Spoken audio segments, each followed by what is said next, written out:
O Fantástico acabou de lançar uma série com o Felca sobre saúde mental e eu pensei, epa, esse tema é muito bom. O primeiro episódio fala sobre ansiedade social e isso tem tudo a ver com o medo das pessoas de falar inglês, que é o tema que eu abordo aqui nesse canal. Então eu pensei, é exatamente isso que acontece com as pessoas que falam inglês. Vou aproveitar esse tema e vou falar um pouco sobre essa ansiedade que as pessoas têm ao falar inglês. Então, a ansiedade social é aquilo que a gente conhece como o medo de ser julgado, julgada, de errar na frente dos outros, de parecer burro ou parecer ridículo.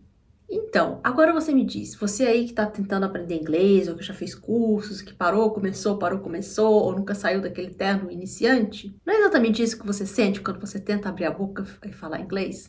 Bom, bem-vindos a este vídeo. Como é que você está? Tudo bem por aí? Vamos falar sobre o tema de hoje, que é ansiedade social e o medo de falar inglês, que tem tudo a ver. Bom, eu já passei por isso. Eu já fui essa pessoa que morria de medo de falar em frente às pessoas. Sofria na faculdade para fazer aquelas apresentações, né, os seminários, fazer trabalho em grupo. Eu tentava fugir o máximo que podia.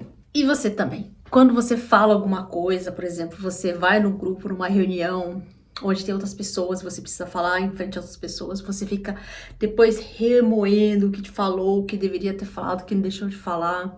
Sente até reações físicas, né? As mãos tremem, dá umas pontadas nos dedos, no corpo, o estômago revira e tudo isso que você já sabe, né? Que as pessoas que têm esse ansiedade de falar, esse medo de se expor, sentem. E eu, como também você deve saber, tinha essa sensação que as pessoas estavam sempre me julgando.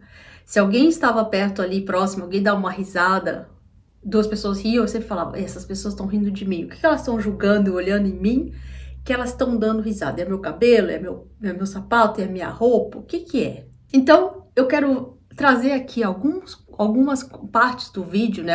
Comentar algumas partes do vídeo do Fantástico com o Felca e trazer isso aqui para o nosso tema, que é o estudo de inglês.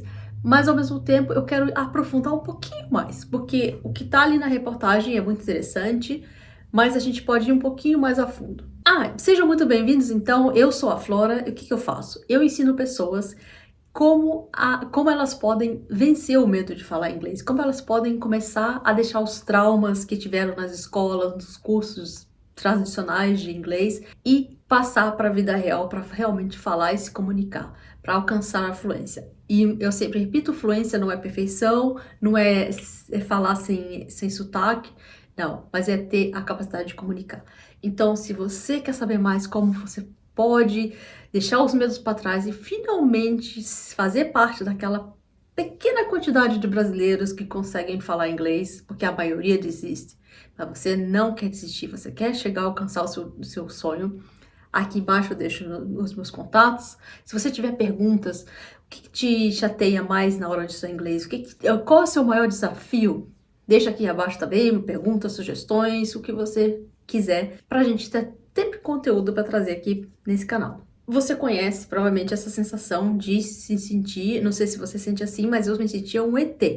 Eu não conseguia entender como que as pessoas entravam num lugar, se divertiam, ficavam à vontade, dançavam, e eu me sentia muito estranha.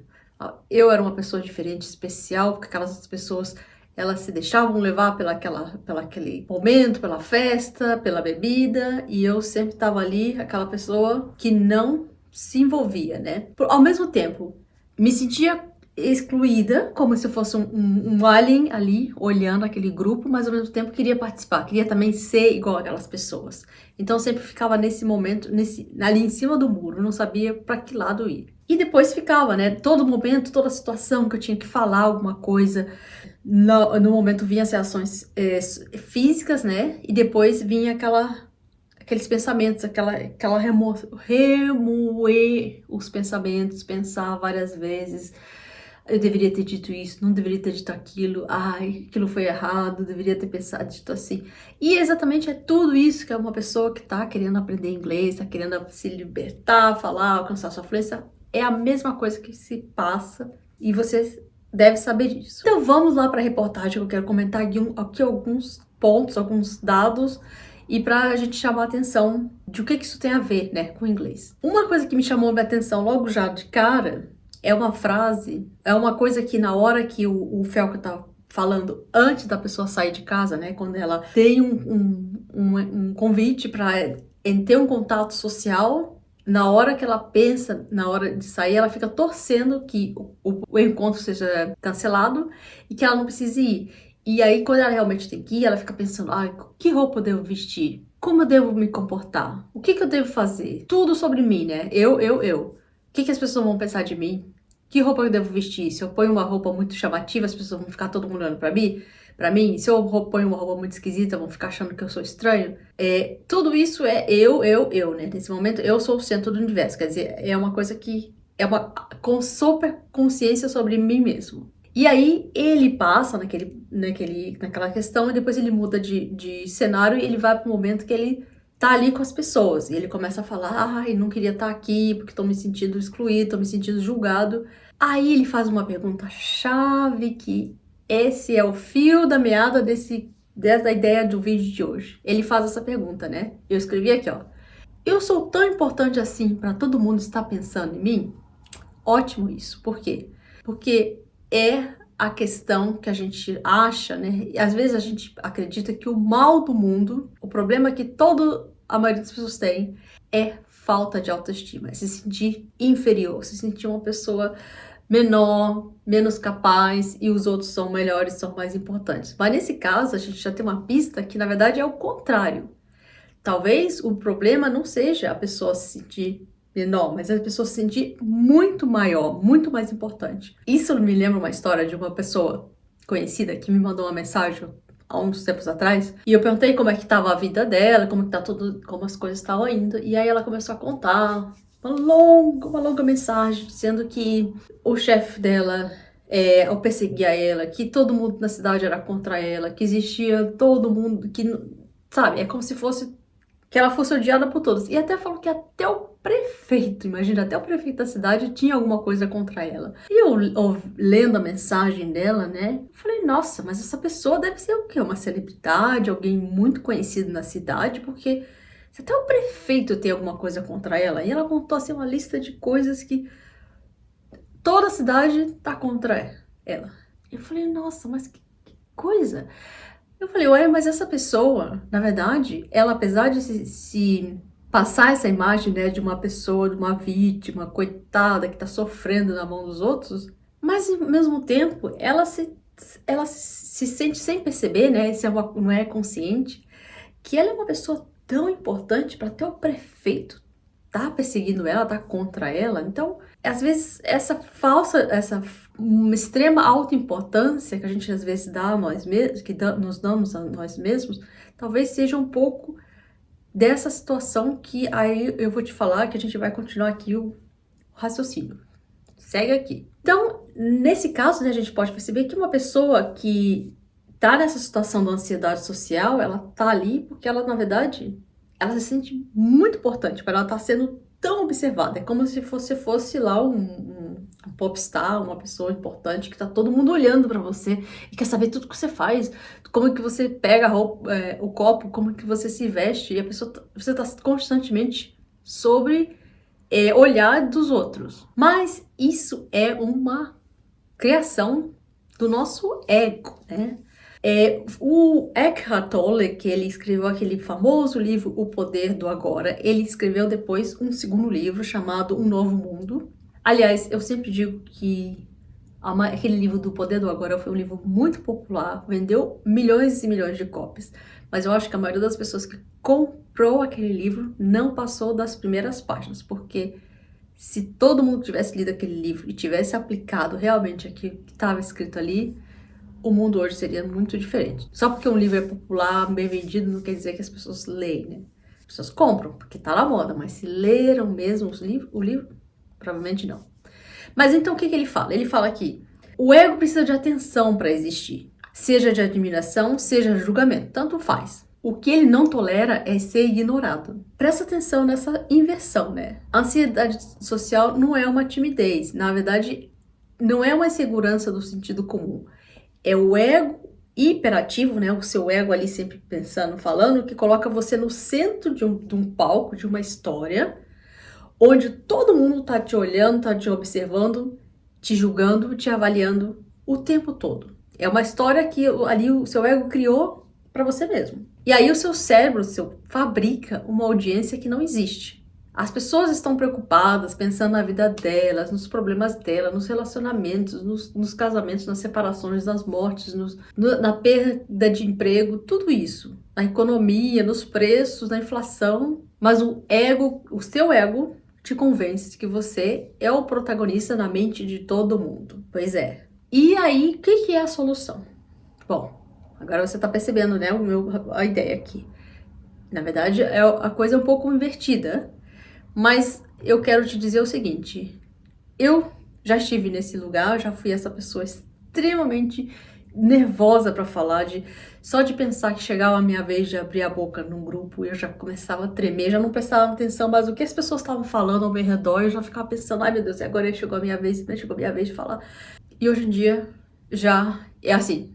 Ainda tenho passos para dar, claro, é um processo que a gente vai melhorando, mas eu posso dizer que já melhorei bastante. E aí, eu quero que você tenha em mente que dá um pouco de trabalho e tem muita coisa para fazer, mas é possível você ir aos poucos recuperando, passando por isso e melhorando.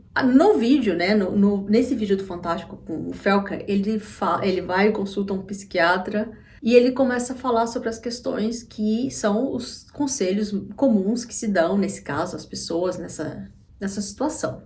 As soluções geralmente são comuns, né?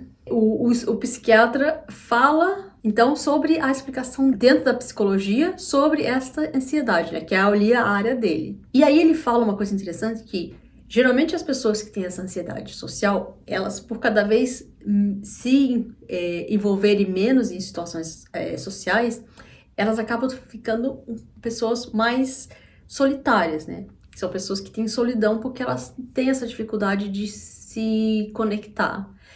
E aí ele fala que essas pessoas podem, com o tempo, desenvolver quadros de depressão e ansiedade, mas eu acho que é ao contrário. E, aliás, ou pode ser tudo junto misturado. Por quê? Se a pessoa... Na verdade, já estamos falando aqui de uma ansiedade social. É uma ansiedade, né? Se a pessoa provavelmente já tem depressão, já tem outras ansiedades, e isso cria um círculo vicioso. Isso baseado mesmo na minha história pessoal e no que eu observo, no que eu leio, que eu estudo, que eu aprendo com as pessoas, é que nós não temos divisões na nossa vida. Por exemplo, se você se sente mal, se você tem uma depressão, uma ansiedade, provavelmente isso afeta o seu relacionamento com seu marido, com sua esposa, com seu chefe. Você provavelmente tem questões no trabalho. Você tá com problemas de saúde. Se você tá com problema de saúde mental, você provavelmente tá com questão de problema físico também. Aí você não consegue manter uma dieta saudável. Você não consegue se concentrar no que você quer fazer. É assim, uma coisa tá toda conectada com a outra. Você não tem como desconectar, dizendo, olha aqui, a minha vida familiar está perfeita. Eu tenho a pessoa do meu lado que eu mais amo, é o meu par perfeito, só que o meu trabalho tá uma droga, eu tô com depressão, ansiedade, eu tenho problema no estômago. Então, entende como que as coisas são todas conectadas? Então, se a pessoa tem ansiedade social, o que veio primeiro? A ansiedade social, ou a depressão, o isolamento? Sabe, onde é que começa o quê? No meu humilde opinião, de quem já foi assim, vem tudo junto. Tá tudo junto. A gente não é feito de compartimentos separados, né? Então a solução é global, holística e não pontual. Então aí o médico diz algo muito importante. O psiquiatra que ele consulta ali, o Felca vai conversar, ele diz algo muito interessante. Não existe simplesmente uma maneira de fazer com que essa emoção ou este pensamento desapareçam da sua cabeça. Isso é ouro, por quê? Porque, quando a gente tem uma questão, um problema, primeira coisa que a gente pensa? Eu quero me livrar desse problema. Só que, na realidade, isso não existe, né? Por isso que as pessoas se medicam tanto, tomam tantos remédios, buscam tantas coisas que oferecem soluções mágicas, porque a ideia é eu quero eliminar. Mas o que ele diz é, não existe como fazer isso desaparecer. Então, se não tem como desaparecer, o que a gente faz? A gente atravessa, né? A gente aceita e atravessa essas emoções, essas dores, essas dificuldades. E, principalmente, ele diz não desaparecer da tua cabeça, mas eu acrescentaria do teu corpo, porque o nosso corpo... Por que você, quando a ansiedade aparece, você sente as questões, né? Sente as sensações no corpo? Porque o trauma também está no corpo. As raízes dessas sensações, dessas dificuldades, né, que você tem de relacionar, de falar, de se expor, também estão no corpo. E aí ele vai falar sobre a solução que ele mostra é não levar esses pensamentos tão a sério.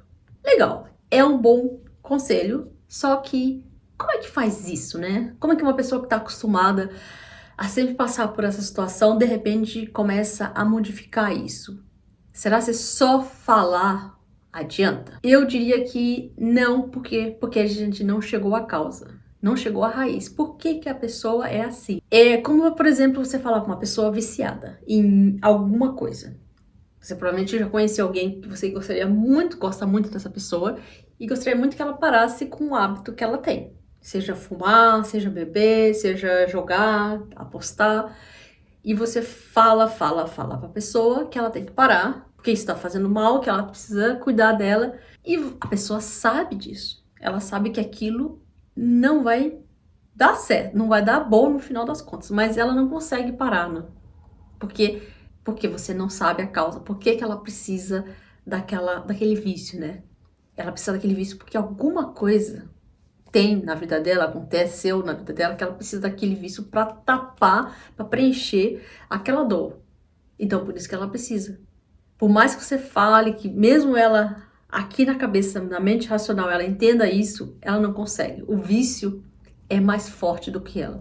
Então, nesse caso, aqui também, para quem tem ansiedade social, você tem medo de falar, mas então você tem que se expondo aos poucos, não se leva muito sério. Sim, é verdade isso, mas só ficar na cabeça, né, não vai adiantar. Não vai trazer resultados. Focar no comportamental não vai trazer resultados duradouros. E outra coisa que ele fala aqui também, que antes de a gente mudar, de continuar, ele fala sobre a questão dos remédios, né? Ele fala que tomar medicação indicada pode ajudar a pessoa a lidar com esses momentos de ansiedade. Sim, pode ser, mas eu também já tomei remédios no passado e sabe o que é bom mesmo? É você poder viver por conta própria sem depender de algum remédio para modificar o seu humor, para mandar na sua vida. Claro que tem pessoas que realmente precisam do remédio e por algumas razões, e às vezes remédios com doenças, mas o bom mesmo é você ter 100% das suas capacidades nas suas mãos e você poder viver, passar pelos momentos, ser capaz de experimentar as sensações e poder trazê-las a bordo, né? Trazê-las à vida sem ter que sufocar e reprimir essas emoções, porque isso traz consequências mais para frente no futuro. E agora, como é que a gente faz essa mudança, né? Uma moça no vídeo, até nesse vídeo do Fantástico, ela fala até, né, que na hora que as pessoas estão descrevendo o que ela sente, ela fala assim, agora eu já estou muito melhor, mas isso foi um processo. E eu também digo a mesma coisa. Foi um processo para mim também. E vai ser para todo mundo, e você talvez esteja nesse processo, ou talvez queira começar, ou você conhece outras pessoas que já passaram por ele, já estão mais desenvolvidas. Cada um tem o seu momento. Então, comece aos poucos a perceber o seu comportamento. Uma coisa muito interessante para se perceber aqui é que, repara bem, se as pessoas que mais têm medo de serem julgadas, de que os outros estejam julgando e têm essas críticas, elas também estão na sua cabeça, ou até verbalmente, o tempo todo também julgando e criticando os outros. E elas morrem de medo que essas críticas que elas fazem aos outros venham ser as mesmas críticas que elas vão jogar contra ela. Então, o que ela faz? Ela se fecha, se esconde dentro de uma concha, porque enquanto ninguém vê essa pessoa agindo, falando, fazendo alguma coisa, ela se protege da crítica. Percebe como que essa é a armadilha que impede muita gente de falar inglês? Por isso que não adianta você pagar rios de dinheiro, fazer cursos de inglês, comprar livros, aplicativos modernos de inteligência artificial, quando você não se expõe à vida real. E aí no final, lá no finalzinho, o Felca resume perfeitamente a ideia. Quer dizer que é mais sobre enfrentar o medo do que deixar de sentir? Muito bom. Isso é muito interessante. Enfrentar o medo, lidar com ele, enfrentar a dor, é a única maneira. Deixar de sentir não vai funcionar porque você vai, digamos, sufocar, tentar evitar aqueles comportamentos. Ou evitando o contato com as pessoas, se fechando na sua bolha, na sua concha, ou sufocando o que você sente. Você vai fingir que você não sente uma coisa e suprimir aquele sentimento. Isso vai dar problema depois. A chave de ouro que eu acho perfeito que ele colocou aqui é: sabe no final o que importa? É que ninguém se importa tanto assim. É isso mesmo, porque as pessoas não se importam tanto quanto você ali, o seu ego cria esse teatro em que você é o ator principal dessa história, do mundo todo está rodando ali. Então é assim, você não é melhor nem pior do que os outros. Existem coisas que você é melhor, tem coisas que outras pessoas são melhores, mas isso não diz que alguém é superior ou inferior. Ter uma capacidade, por exemplo, você ter a capacidade de pintar quadros e outras pessoas não têm, isso não faz você uma pessoa superior. Você ter mais dinheiro, ter mais carro, ter mais casa, ou ter menos, ou ser mais pobre, não te faz você uma pessoa superior ou inferior. Na verdade, são todos iguais, cada um com algumas coisas que fazem melhores, outras menores, mas tá todo mundo no mesmo barco, no mesmo nível. Aceite a normalidade e leve os erros de boa. E o mundo não vai acabar se descobrindo que você também erra, que você também comete erros, né? É hora de sair dessa torre que você tem aí lá no alto das montanhas e vir até a cidade, né? Pôr os seus pés ali nas ruas, caminhar e sujar seus pés de barro também, de poeira, para você perceber que ninguém vai estar importando. Ninguém vai dar tanta atenção assim a você. O resumo é esse. Quando a gente tem essa ansiedade social, a gente acha que tá todo mundo nos olhando, que nós somos o centro do universo, que as pessoas estão nos julgando porque a gente atribui uma falsa alta importância que não existe. Quando percebemos que nós somos iguais aos outros, podemos começar a errar. E outra coisa, de onde será que vem essas críticas, né? Por que a gente tanto critica os outros ou quanto temos as nossas autocríticas? Isso vem de algum lugar. Quem são as pessoas que você mais critica nesse mundo? Qual é a relação que você tem com essas pessoas? O que aquelas pessoas têm que te fazem, te tocam tanto? Cada pessoa tem a sua história. Cada pessoa é única, individual. Só você teve os pais que teve, as experiências que teve, os conhecimentos que juntou, né? Que coletou durante a vida. Então, cada um tem uma história. E essa solução é um pouco mais individual para cada um. E o seu caso pode ser diferente do meu caso, mas no fundo, a raiz é muito parecida. Então, no fundo, digamos que a raiz da ansiedade social tem a ver com os motivos que nos levam a criticar nosso ambiente, a nossa família, nossos pais, e também que vai levar, consequentemente, a uma crítica a nós mesmos, né? A nós mesmos, porque se nós criticamos nossos pais, também criticamos a nós mesmos, porque nós viemos deles, né? A questão emocional, psicológica, vem antes no inglês vem antes de você saber a gramática perfeita, de você decorar todos os vocabulários, de você saber tudo certinho, vem essa questão emocional. Por quê? Porque se não fosse por isso, teríamos tanta gente falando inglês, quantidade de cursos, de professores, de ferramentas que estão aí disponíveis no mercado, mas mesmo assim vemos pouquíssimas pessoas que conseguem falar. Você conseguiu entender a explicação? Conseguiu se ver um pouco nesse lugar? Será se tá na hora de você começar a perceber que você pode colocar o pé no chão, se misturar com as pessoas e dar risada dos seus próprios erros, porque os outros não estão prestando tanta atenção assim, como diz o Felca, né? No final das contas, ninguém se importa tanto assim. E é isso. Deixa os comentários abaixo e a gente se vê no próximo vídeo. Tchau, tchau!